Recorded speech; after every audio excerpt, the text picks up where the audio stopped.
lupa like, subscribe, dan aktifkan loncengnya di Master Elhaq. Halo anak hebat, Assalamualaikum warahmatullahi wabarakatuh. Bagaimana kabar semuanya? Semoga selalu sehat dan semangat.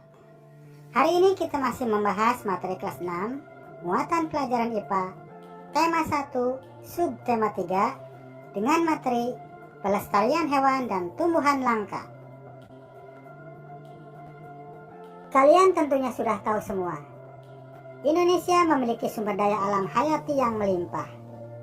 Sekitar 30% jenis hewan dan tumbuhan yang ada di bumi ini berada di Indonesia. Seiring perkembangan waktu, banyak jenis hewan dan tumbuhan baru ditemukan.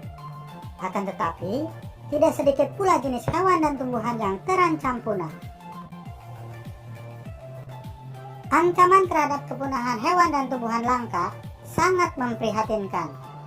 Oleh sebab itu, kita perlu melakukan upaya nyata agar keberadaan hewan dan tumbuhan bisa dilestarikan. Faktor terjadinya kepunahan pada makhluk hidup. Ada dua faktor yang menyebabkan makhluk hidup terancam punah. Yang pertama, akibat faktor alam. Contoh faktor alam antara lain sulit beradaptasi dengan lingkungan, tingkat perkembangbiakan yang lambat, terjadinya bencana alam. Yang kedua, faktor manusia. Banyak kegiatan manusia yang menyebabkan kepunahan hewan dan tumbuhan. Contohnya, penebangan dan pembakaran hutan, perburuan liar, pembuangan sampah ke alam, dan eksploitasi secara berlebihan. Selanjutnya, mari kita bahas tentang hewan langka.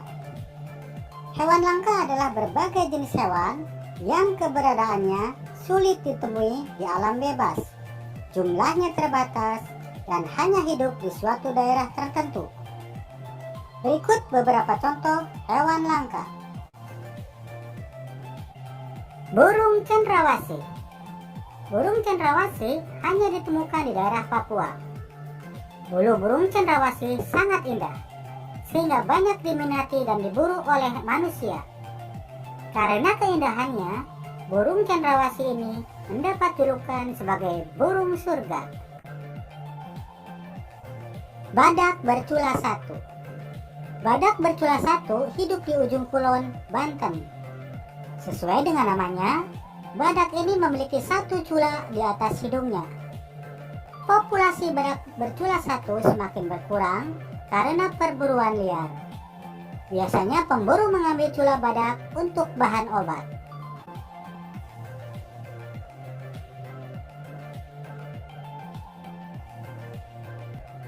Harimau Sumatera. Harimau Sumatera merupakan jenis harimau terakhir yang masih hidup di Indonesia. Perburuan liar menyebabkan populasi harimau Sumatera semakin diambang kepunahan. Harimau Sumatera diburu karena meningkatnya permintaan untuk dimanfaatkan bagian tubuhnya, seperti kulitnya yang sering kali digunakan untuk bahan pembuat tas, pakaian, atau hiasan rumah yang memiliki nilai yang sangat tinggi.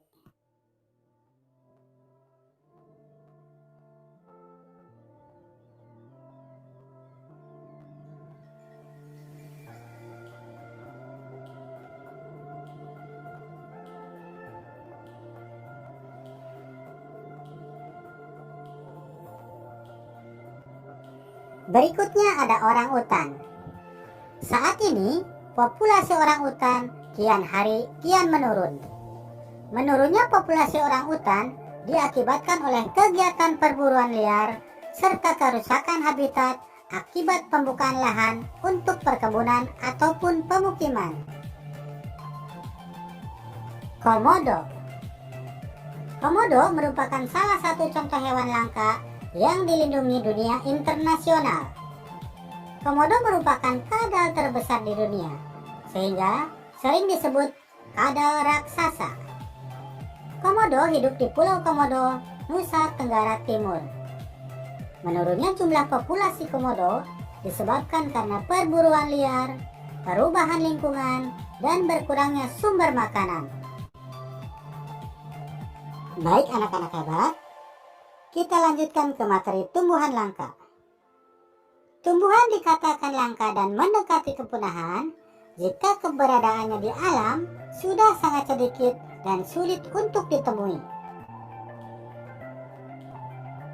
Tumbuhan langka yang pertama adalah Rafflesia arnoldi. Bunga Rafflesia arnoldi terdapat di hutan-hutan Sumatera dan sebagian Kalimantan. Bunga ini hidup parasit di tumbuhan menjalar. Kuncup bunga ini dapat dijadikan obat, sehingga seringkali dijarah oleh manusia. Amorphophallus titanium. Amorphophallus titanium merupakan tumbuhan dengan bunga terbesar. Bunga ini mengeluarkan bau busuk seperti bangkai, sehingga dinamakan bunga bangkai. Bau bangkai ini dimanfaatkan untuk menarik serangga. Tempat hidupnya secara alami berada di daerah Sumatera. Kantong semar. Tanaman kantong semar tumbuh di daerah yang kekurangan kadar nitrogen. Hutan di daerah Tangkuban Perahu, Jawa Barat merupakan salah satu habitat dari tanaman kantong semar ini. Manusia seringkali mengambil secara langsung kantong semar dari hutan untuk diperjualbelikan. Cendana. Cendana banyak ditemukan di Nusa Tenggara Timur. Tumbuhan ini dapat dimanfaatkan untuk rempah-rempah dan bahan pengharum. Keberadaannya sekarang menjadi langka dan harganya menjadi mahal. Aquilaria merupakan tumbuhan penghasil kayu gaharu. Gaharu memiliki kandungan kadar damar yang wangi, sehingga dijuluki emas beraroma dari hutan. Tempat hidup di daerah hutan pedalaman Kalimantan. Harga jual tumbuhan ini mahal, sehingga banyak diburu orang. Upaya pelestarian hewan dan tumbuhan langka dapat dilakukan melalui dua cara, yaitu pelestarian in situ dan pelestarian ex situ. Pertama, pelestarian in situ. Pelestarian in situ dilakukan di tempat asli hewan atau tumbuhan tersebut berada. Contoh dari pelestarian in situ adalah Suaka Marga Satwa. Suaka Marga Satwa merupakan kawasan untuk melindungi hewan. Berikutnya ada Taman Nasional, yang merupakan kawasan yang melindungi tumbuhan dan hewan. Hutan lindung. Hutan lindung adalah kawasan untuk melindungi tumbuhan. Yang kedua ada pelestarian ex situ. Pelestarian ex situ dilakukan di luar tempat tinggal aslinya. Hal itu dilakukan karena hewan dan tumbuhan kehilangan tempat tinggal aslinya. Selain itu, pelestarian ex situ dilakukan sebagai upaya penangkaran, rehabilitasi, dan pembiakan hewan dan tumbuhan. Contoh pelestarian ex situ: kebun botani, kebun binatang, taman safari, dan penangkaran.